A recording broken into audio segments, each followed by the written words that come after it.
ቀላል ቁስለኛ ከመሆኑ ውጪ የደረሰ አንዳች ጉዳት እንደሌለባቸው ነው የክፍለ ጦሩ ቃል አቀባይ ፋኖ ኑረዲን አበበ የተናገረው። ወደ ጎጃም ስናቀናም የአማራ ፋኖ በጎጃም 3ኛ ክፍለ ጦር ትናንት ከማለዳ ከሰከላ ያስወጣውን የአገዛዙን ኃይል 6ኛ እዝ 7ኛ ክፍለ ጦር 4ኛና 5ኛ ሬጅመንት ትሊሊ መዳረሻ ከበባ ውስጥ በማስገባት ዲሽቃዎችን፣ ብሬንና ስናይፐር፣ ከፍተኛ ቁጥር ያላቸው ክላሾችንና ተሽከርካሪዎችን እንዲሁም የመገናኛ ሬዲዮዎችን ማርኳል።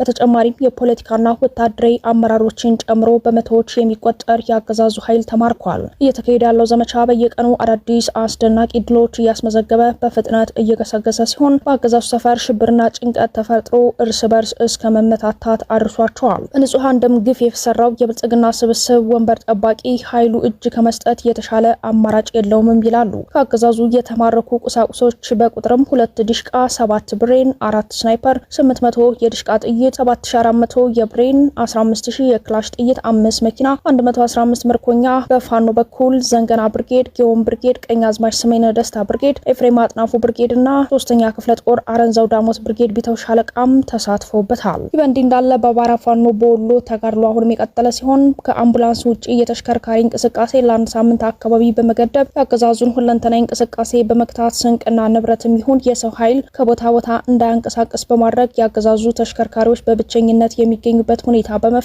ከቦታ ቦታ በመንቀሳቀስ የሚፈጠር የህዝባችን ሞት በመቀነስ ብዙ ድሎችን ተጎናጽፈናል ብለዋል ፋኖቹ። የአገዛዙ ኃይል ከሰሜን ወሎ ዞን ወልዲያ ከተማ ወደ ወሎ ዞን ደሴ ከተማ ዋናውን መስመር ተጠቅሞ ምንም አይነት እንቅስቃሴ ማድረግ ካቆመና ባህራ ጭፍራ ባቲ መስመርን መጠቀም ከጀመረና አመራሩም ከወልዲያ ከተማ ወጥቶ ሀራ ከተማ ከመሸገ ወራቶች የተቆጠሩ ሲሆን ይህንን አሁንም በተሻለ ሁኔታ አጠናክረን ቀጥለናል።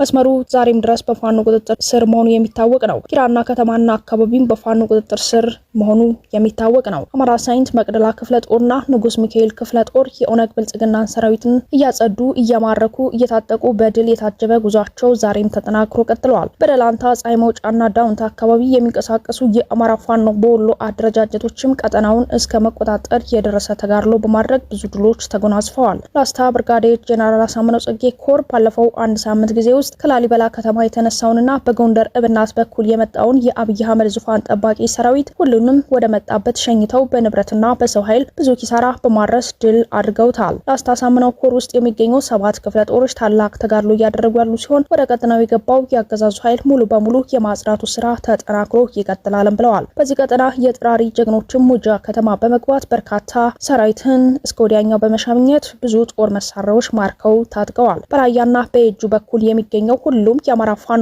በወሎ ክፍለ ጦሮች ቆቦ ከተማንና ወልዲያ ከተማን ከበው የሚገኙ ሲሆን በሰሞኑ ተጋድሎ ብዙ ድሎችን የተጎናጸፈ ሲሆን ሰሞኑን በሚደረጉ ተጋድሎችም የተለመዱ ጀብዶችን በመፈጸም ቀጠናው ላይ ያለን የአገዛዙን ኃይል መማረክ፣ መታጠቅ ብሎም ማጽዳት ተጠናክሮ ይቀጥላልም ብለዋል። በቀጣይም ደሴንና ኮምቦልቻን ከተማን ጭምር ማዕከል ያደረጉ ተጋድሎች አጠናክረን የምናደርግ ሲሆን በአማራ ፋኖ በወሎ ድርጅት መጠበቅና ስውር ድርጊያ በበኩሉ የተሰሩና እየተሰሩ ያሉ የካድሬ የመመንጠርና አካባቢው ለትግል ምቹ የማድረግ ቅድሚያ ሁኔታ ስራዎች ተጠናክረው ይቀጥላሉም ብለዋል። ወደ ሸዋም ስናቀና በጦርነት ውስጥ የተደረገ ታሪካዊ የአንድ ዓመት የትግል ሂደት ግምገማ አድርገዋል። የአማራ ፋኖ ሸዋ እዝ ከሰም ክፍለ ጦር ከመስከረም 23 እስከ 28 ለ3 ቀናት የዘለቀ ዓመታዊ የስራና የትግል ግምገማ አድርገዋል። በዚህ ዓመታዊ ግምገማ ወቅት በአንድ ዓመቱ የትግል ሂደት የተስተዋሉ ጠንካራ ጎኖች በይበልጥ ተጠናክረው እንዲቀጥሉ አቅጣጫ የተሰጠባቸው ሲሆን በአንጻሩ ደግሞ ደካማ ተብለው የተጠቀሱ ችግሮች ማስተካከያ እንዲደረግባቸው አቅጣጫ ተቀምጦላቸዋል። በመጨረሻው በውይይቱ ማብቂያ ላይ ባለ 7 ነጥብ የአቋም መግለጫ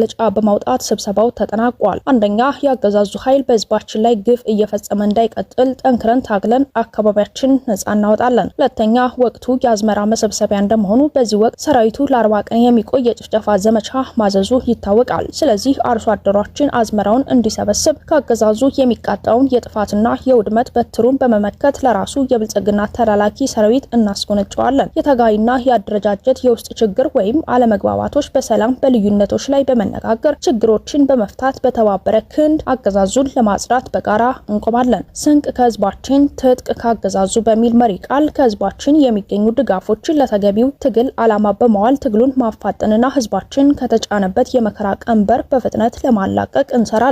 እዝና ሰንሰለቱ የጠበቀ የአደረጃጀት መዋቅር በመዘርጋትና በስነ ምግባር የታነጸ ታጋይ ወይም ፋኖ በማብቃትና በማዘጋጀት ጠንካራ ሰራዊት የገነባን ሲሆን ይህንን ኃይል በጥበብ በመምራት በአገዛዙ ላይ ድል እንዲቀዳጅ እንመራለን። እንመራዋለን። የአማራ ህዝብ ማንነቱን፣ ርስቱን፣ በግዛቶቹ የሚገኙ የተፈጥሮ ሀብቶችን በአግባቡ በነጻነት እንዲጠቀም የሚያስችለውን ስርዓት በክንዳችን ታግለን እናረጋግጥለታለን። የዲሞክራሲና ሰብአዊ መብቶች የማንነትና የግዛት የወሰን ጥያቄዎች ተመልሰውለትና ተከብረውለት በነጻነት እንዲኖር ለደህንነቱ መጠበቅ ቅድሚያ ሰጥተን ደማችን በማፍሰስ አጥንታችን በመከስከስ ውድ ነፍሳችን በመሰዋት ለህዝባችን ውግንና መቆማችንን እናረጋግጣለን ብለዋል። በሌላኛው መረጃችን ደግሞ የአገዛዙ ኃይል ዩኤን ሰራተኞች ላይ በሚፈጽመው ሴራ መር ግድያና እገታ ምክንያት 3 ሚሊዮን አማራዎች ላይ አደጋ ደቀነ። ዛሬ እንደተሰማው ከሆነ የተባበሩት መንግስታት ድርጅት የእርዳታ ምግብ አቅርቦትን ጨምሮ በአማራ ክልል የሚካሄደውን የረድኤት ተግባር ለማቆም ማቀዱ ተገልጿል። ዩኤን እነዚህ ውሳኔ ላይ የደረሰው በክልሉ በረድኤት ሰራተኞች ላይ የሚደርሰው ጥቃት ስላሳሰበው መሆኑን ሮይተርስ የዜና ወኪል በዘገባው አስታውቋል። ተመለከትኩት ያለው የመስሪያ ቤቱ ድርጅት ዶክመንት ጠቅሶ ሮይተርስ በዘገባው እንዳስታወቀው በክልሉ የሚንቀሳቀሱ የረድኤት ሰራተኞች ላይ የሚካሄደው ጥቃት እጅግ አሳሳቢ ደረጃ ጨምሯል። በተያዘው የፈረንጆች ዓመት 2024 መጀመሪያ 6 ወራት ብቻ 5 የረድኤት ድርጅት ሰራተኞች ተገድለዋል ብለዋል። ከተገደሉት የረድኤት ሰራተኞች በተጨማሪ 10 ሰራተኞች የአካል ጉዳት ደርሶባቸዋል፣ 11 የሚደርሱ ደግሞ ታግተዋል ሲል ገልጿል። የመንግስታቱ ድርጅት በክልሉ የረድኤት ተግባሩን ለማቋረጥ ማሰቡን ተከትሎ በርካታ ለጋሽ ድርጅቶች ሀሳቡን ተቃውመውታል ያለው የዜና ወኪሉ ዘገባ የምግብ እርዳታ እንዲቆም መደረጉ በክልሉ የረድኤት ድርጅቶች የምግብ እገዛ የሚጠብቁ 2.3 ሚሊዮን ሰዎች ህይወት አደጋ ላይ የሚጥል ነው ሲሉ መሞገታቸውን አመላክቷል። የመንግስታቱ ድርጅት በክልሉ የሚካሄደውን የረድኤት ስራ ከመጀመሩ በፊት ለሰራተኞች የደህንነት ዋስትና እንዲሰጠውና እስካሁን ለተፈጸሙ ጥቃቶች ገለልተኛ ምርመራዎች እንዲካሄዱ መጠየቁን ከዶክመንቱ ተመልክቻለሁ ሲል ሮይተርስ በዘገባው አካቷል። ዶክመንቱ የተዘጋጀው በመንግስታቱ ድርጅት የእርዳታ ማስተባበሪያ ኦቻ መሆኑን የዜና ወኪሉ አስታውቋል። ፋኖ በዚህ ውሳኔ ጉዳይ ላይ እስካሁን ያለው ነገርም የለም። ከባህር ማዶ ዳግኝናቸው መረጃችን ስናቀና ኔታንያሁ ሊባኖስ እንደ ጋዛ ትፈራረሳለች ሲሉ አስጠነቀቁ። የእስራኤሉ ጠቅላይ ሚኒስትር ቤንያሚን ኔታንያሁ የሊባኖስ ህዝብ ሄዝቦላን አውጥቶ ካልጣለ እንደ ጋዛ ያለ መፈራረስ ሊገጥመው ይችላል ሲሉ አስጠንቅቀዋል። ማክሰኞ ዕለት የቪዲዮ መግለጫ የለቀቁት ኔታንያሁ በሺዎች የሚቆጠር እግረኛ ጦራቸውን ደቡብ ምዕራብ ሊባኖስ ልከዋል። የእስራኤል ጦር ኃይል በለቀቀው መግለጫ ሰኞ ዕለት ባደረሰው የአየር ድብደባ 50 የሚሆን የሄዝቦላ ተዋጊዎች ተገድለዋል ብለዋል። የሊባኖስ ጤና ሚኒስትር እንደሚለው ባለፉት 24 ሰዓታት ብቻ የእስራኤል ጦር ባደረሰው ጥቃት 36 ሰዎች ሲገደሉ 150 የሚሆኑ ደግሞ ቆስለዋል። በተያያዘ ዜናም ሄዝቦላ ወደ እስራኤል የባህር ዳርቻ ከተማ ሃይፍ ለ3 ተከታታይ ቀናት በተኮሰው ሮኬት ምክንያት 12 ሰዎች መቁሰላቸው ተሰምተዋል። ኔታንያሁ በቪዲዮ በለቀቁት መግለጫቸው የሊባኖስ ህዝብ ሆይ ልክ እንደ ጋዛ ስቃይና መፈራረስ ከማጋጠሙ በፊት ሀገርህን ለመጠበቅ ጥሩ እድል አለ የሚል መልእክት አስተላልፈዋል። ለሊባኖስ ህዝብ አንድ መልእክት ማስተላለፍ ፈልጋለሁ። ይህ ጦርነት በቶሎ እንዲገባደድ ሀገራችሁ ከሄዝቦላ ቀንበር ነጻ አውጡ ሲሉም ተደምጠዋል። ኔታንያሁ የእስራኤል ጦር ኃይል የሐሰን ናስረላ ተተኪ ይሆናሉ የተባሉት መገደላቸውን ቢናገሩም የእስራኤል ጦር ኃይል ግን ሐሽም ሳፌድን ስለመግደላቸው ማረጋገጫ የለኝም ብለዋል። ምንም እንኳን እስራኤል ላለፉት 3 ሳምንታት ሄዝቦላ ላይ ከባድ የተባለ ጥቃት ብትፈጽምም ቡድኑ አሁንም የመልስ እርምጃ ማድረጉን ቀጥሏል። የሊባኖስ ባለስልጣናት እንደሚሉት ባለፉት ሳምንታት በደረሱ ጥቃቶች 1400 ሰዎች ሲገደሉ 1.2 ሚሊዮን ገደማ ሰዎች ደግሞ ቤት ንብረታቸውን ጥለው ተሰደዋል። የሐሰን ናስረላህ ምክትል የነበሩት ናይም ቃሲም ማክሰኞ ዕለት ሲናገሩ ሄዝቦላ ከእስራኤል የደረሰባትን ኪሳራ ተቋቁሞ አሁንም እየተንቀሳቀሰ ይገኛል ብለዋል። በጋዛ ያለውን ጦርነት ተከትሎ በእስራኤልና በሄዝቦላ መካከል የድንበር ግጭት መባባሱ ይታወሳል። ሄዝቦላ ወደ እስራኤል ድንበር ሮኬቶችን ሲተኩስ እስራኤል ደግሞ ድንበር አካባቢ ያሉ ዜጎች እጠብቃለሁ ብላ የመልስ ምት ስትሰጥ ቀርማለች። አይዲኤፍ ማክሰኞ ዕለት እንዳስታወቀው 146ኛው ክፍለ ጦር በደቡብ ምዕራብ ሊባኖስ ውስንና ኢላማውን የጠበቀ ጥቃት ማድረግ ጀምረዋል። እስራኤል እግረኛ ጦሯን ወደ ሊባኖስ የላከችው በአውሮፓውያኑ መስከረም 30 ሲሆን በጠቅላላው 15 ወታደሮች እንደተሰማሩ ተነግሯል። አይዲኤፍ እንደሚለው ወታደሮቹ ድንበር ላይ የምትገኘውና የሄዝቦላ ጠንካራ የውጊያ ቀጠና የምትባለው ማሩን አልራስ ከተማን ተቆጣጥረዋል። ከስፍራው የወጡ ናቸው የተባሉ ፎቶዎች እንደሚያሳዩት የወይራ ዘይት ማሳ ውስጥ የተተከለ የሄዝቦላ ሮኬት ማስወንጨፋና ሌሎች የጦር መሳሪያዎች በቁጥጥር ስር ውለዋል። በሌላ በኩል በድሮን የተቀረጹ ምስሎች ደግሞ ያሩን በተባለችውና የእስራኤል እግረኛ ጦር በተቆጣጠራት መንደር አቅራቢያ ከፍተኛ ውድመት አሳይተዋል። የተባበሩት መንግስታት የሊባኖስ አስተባባሪ እንዲሁም የተባበሩት መንግስታት የሰላም አስከባሪ ኃይል ኃላፊ በግጭቱ ምክንያት እየደረሰ ያለው ሰብአዊ ቀውስ እጅግ አሳሳቢ ነው ብለዋል። የሊባኖስ መንግስት 1.2 ሚሊዮን ሰዎች መሰደዳቸውን አስታውቆ 180 ሺህ የሚሆኑት መጠለያ ጣቢያዎች ውስጥ እንደሚገኙ ገልጸዋል። የዓለም የምግብ ድርጅት ደግሞ በጦርነቱ ምክንያት ሊባኖሳዊ ራሳቸውን መመገብ አልቻሉም ሲሉ ስጋቱን አጋርቷል። አይዲኤፍ ሰኞ ዕለት በዋና ከተማ ቤይሩት ባደረሰው ጥቃት የሄዝቦላ ዋና መስሪያ ቤት አዛዥ የሆኑት ሁሴን መገደላቸውን ቢናገርም ሄዝቦላ እስካሁን ማረጋገጫ አልሰጠም። የተወደዳችሁና የተከበራችሁ የቻናላችን ቤተሰቦች ለዛሬ ያዘጋጀንላችሁ ጥንክሮች እነዚህ ናቸው። ቻናሉን ሰብስክራይብ፣ ቪዲዮዎቻችን ላይክ፣ ሼር በማድረግ ቤተሰብ እንድትሆኑ በአክብሮት እንጠይቃለን። የአማራ ህዝብ የህልውና ትግል ተጠናክሮ ሲቀጥል እውነተኛ በደልና መገፋት ላይ የቆመው ተጋድሎ ድል አድራጊነቱን እንዳስጠበቀ ነው። እየተካሄዱ ባሉ ውጊያዎች በአጭር ጊዜ የለብ ስልጠና ወደ ቀጥታ ጦርነት የገባው የአብይ አህመድ ዙፋን ጠባቂ መንጋ በአማራ ፋኖ አፈሙዝ እየተቀነጠሰ እንደ ቅጠል እየረገፈ ነው ተብሏል። በአማራ ክልል በተካሄዱ ውጊያዎች እየተተለተለ የገባው ሰራዊት ከባድ ኪሳራ እንደደረሰበትም ታውቋል። የአማራ ፋኖ ወሎ እዝ መብረቅ ክፍለ ጦር የጎረንጅ ከተማን መቆጣጠሩ ተሰምቷል። እንዲሁም የአማራ ፋኖ በጎጃም ያገዛዙን ኃይል ቲሊሊ መዳረሻ ከበባ ውስጥ በማስገባት የተለያዩ ከፍተኛ መሳሪያዎችን መማረክ መቻሉን ተሰምቷል። ከግንባር መረጃዎችን አጠናክረናቸዋል። ታደምጡታላችሁ። የአማራ ፋኖ ሸዋ እዝ ከሰም ክፍለ ጦር ከመስከረም 23 እስከ 28 ለ3 ቀናት የዘለቀ ዓመታዊ የስራና የትግል ግምገማም አድርጓል። ጤና ይስጥልን ክቡራን የቻናላችን ቤተሰቦች በያላችሁበት የዓለም ዳርቻ ሰላምታችን ይድረስ እያልን አሁን ለሰዓቱ መደመጥ ያለባቸውን አጫጭርና ወቅታዊ መረጃዎችን ይዘን ቀርበናል። እስከ ዝግጅታችን ፍጻሜ ድረስ አብራችሁን ሆኑ። የአማራ ፋኖ ወሎ እዝ መብረቅ ክፍለ ጦር የጎረንጅ ከተማን ተቆጣጠረ። የአማራ ፋኖ ወሎ እዝ ምዕራብ ኮር መብረቅ ክፍለ ጦር አሳምነው ጽጌ ብርጌድ ወግዲ የጎረንጅ ከተማን ተቆጣጥሮ ወደፊት በማምራት ከወግዲ አስወጥቶ ለሚበር ያገዛዙን ኃይል ከፍተኛ ኪሳራ እንዳደረሰበት የክፍለ ጦሩ ቃል አቀባይ ፋኖ ኑረዲን አበበ ገልጸዋል። ለሚበር በሚባል የሚታወቀው አካባቢ ከከተማ ውጭ የሆነ ያገዛዙ ኃይል በኮንክሪት ምሽግ ሰርቶበት የተቀመጠ አካባቢ መሆኑን ተናግረዋል። በክፍለ ጦሩ ዋና አዛዥ በሻለቃ ሀብታሙ ደምሴ የሚመራው መብረቅ ክፍለ ጦር ቃኝ ቡድን በፊት አውራሪነት ይህንን ቡድን ሲገጥም በፋኖ ደምስ የሚመራው የአሳምነው ጽጌ ብርጌድ ሁለት ሻለቃዎች በመሆን ትንፋሽ አሳጥተውታልም ብለዋል። በኮሩ ቀጠና ሻለቃ 2ና የክፍለ ጦሩ ቃኝ ቡድን እስከ ወግዲ በመግባት ወግዲ ሁለተኛ ደረጃ ትምህርት ቤት ውስጥ ምሽግ ሰርቶ የነበረው ኃይል በጨበጣ ውጊያ ሞትና ቁስለኛ አድርጎ የተረፈውን ፈርጥጦ ከከተማ ውጪ ወደ ኋላ በመሸሽ ለሚበር ላይ ከባድ መሳሪያ ወደ ንጹሃን ላይ መተኮሱ ተናግሯል። ነገር ግን ከባድ መሳሪያ ቢያስወነጭፍም እያሳደደ ምሽጉ ድረስ ተጠግቶ የገጠመው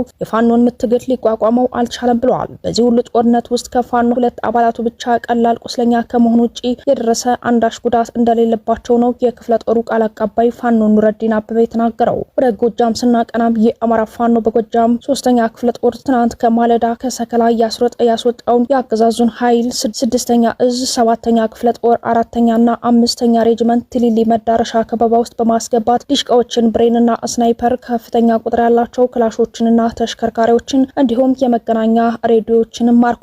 በተጨማሪም የፖለቲካና ወታደራዊ አመራሮችን ጨምሮ በመቶዎች የሚቆጠር ያገዛዙ ኃይል ተማርኳል። እየተካሄደ ያለው ዘመቻ በየቀኑ አዳዲስ አስደናቂ ድሎች እያስመዘገበ በፍጥነት እየገሰገሰ ሲሆን በአገዛዙ ሰፈር ሽብርና ጭንቀት ተፈጥሮ እርስ በርስ እስከ መመታታት አድርሷቸዋል። በንጹሃን ደም ግፍ የተሰራው የብልጽግና ስብስብ ወንበር ጠባቂ ኃይሉ እጅ ከመስጠት የተሻለ አማራጭ የለውም ይላሉ። ከአገዛዙ የተማረኩ ቁሳቁሶች በቁጥርም 2 ዲሽቃ፣ 7 ብሬን፣ 4 ስናይፐር፣ 800 የዲሽቃ ጥይት፣ 7400 የብሬን፣ 15000 የክላሽ ጥይት፣ 5 መኪና፣ 115 ምርኮኛ። በፋኖ በኩል ዘንገና ብርጌድ፣ ጊዮን ብርጌድ፣ ቀኛዝማች ስሜነ ደስታ ብርጌድ፣ ኤፍሬም አጥናፉ ብርጌድ እና 3ኛ ክፍለ ጦር አረንዛው ዳሞት ብርጌድ ቢተው ሻለቃም ተሳትፎበታል። ይህ በእንዲህ እንዳለ በአማራ ፋኖ በወሎ ተጋድሎ አሁንም የቀጠለ ሲሆን ከአምቡላንስ ውጪ የተሽከርካሪ እንቅስቃሴ ለአንድ ሳምንት አካባቢ በመገደብ ያገዛዙን ሁለንተናዊ እንቅስቃሴ በመክታት ስንቅና ንብረትም ይሁን የሰው ኃይል ከቦታ ቦታ እንዳያንቀሳቀስ በማድረግ ያገዛዙ ተሽከርካሪዎች በብቸኝነት የሚገኙበት ሁኔታ በመፍጠር ከቦታ ቦታ በመንቀሳቀስ የሚፈጠር የህዝባችን ሞት በመቀነስ ብዙ ድሎችን ተጎናጽፈናል ብለዋል ፋኖቹ። የአገዛዙ ኃይል ከሰሜን ወሎ ዞን ወልዲያ ከተማ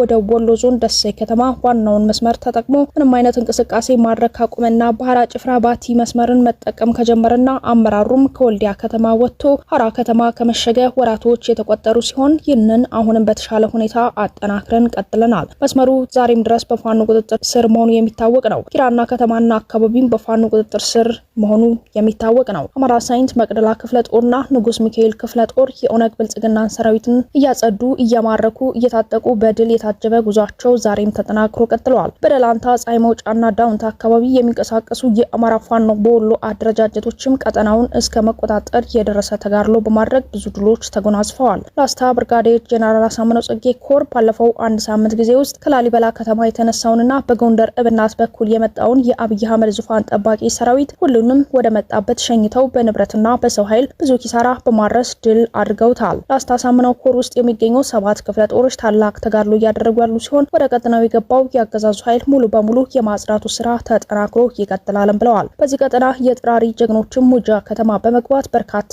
ሰራዊትን እስከ ወዲያኛው በመሻምኘት ብዙ ጦር መሳሪያዎች ማርከው ታጥቀዋል። በራያና በየጁ በኩል የሚገኘው ሁሉም የአማራ ፋኖ በወሎ ክፍለ ጦሮች ቆቦ ከተማንና ወልዲያ ከተማን ከበው የሚገኙ ሲሆን በሰሞኑ ተጋድሎ ብዙ ድሎችን የተጎናጸፈ ሲሆን ሰሞኑን በሚደረጉ ተጋድሎችም የተለመዱ ጀብዶችን በመፈጸም ቀጠናው ላይ ያለን የአገዛዙን ኃይል መማረክ፣ መታጠቅ ብሎም ማጽዳት ተጠናክሮ ይቀጥላል ብለዋል። በቀጣይም ደሴንና ኮምቦልቻን ከተማን ጭምር ማዕከል ያደረጉ ተጋድሎች አጠናክረን የምናደርግ ሲሆን በአማራ ፋኖ በወሎ ድርጅት መጠበቅና ስውር ድርጊያ በበኩሉ የተሰሩና እየተሰሩ ያሉ የካድሬ የመመንጠርና አካባቢው ለትግል ምቹ የማድረግ ቅድመ ሁኔታ ስራዎች ተጠናክረው ይቀጥላሉም ብለዋል። ወደ ሸዋም ስናቀና በጦርነት ውስጥ የተደረገ ታሪካዊ የአንድ ዓመት የትግል ሂደት ግምገማ አድርገዋል። የአማራ ፋኖ ሸዋ እዝ ከሰም ክፍለ ጦር ከመስከረም 23 እስከ 28 ለ3 ቀናት የዘለቀ ዓመታዊ የስራና የትግል ግምገማ አድርገዋል። በዚህ ዓመታዊ ግምገማ ወቅት በአንድ ዓመቱ የትግል ሂደት የተስተዋሉ ጠንካራ ጎኖች በይበልጥ ተጠናክረው እንዲቀጥሉ አቅጣጫ የተሰጠባቸው ሲሆን በአንጻሩ ደግሞ ደካማ ተብለው የተጠቀሱ ችግሮች ማስተካከያ እንዲደረግባቸው አቅጣጫ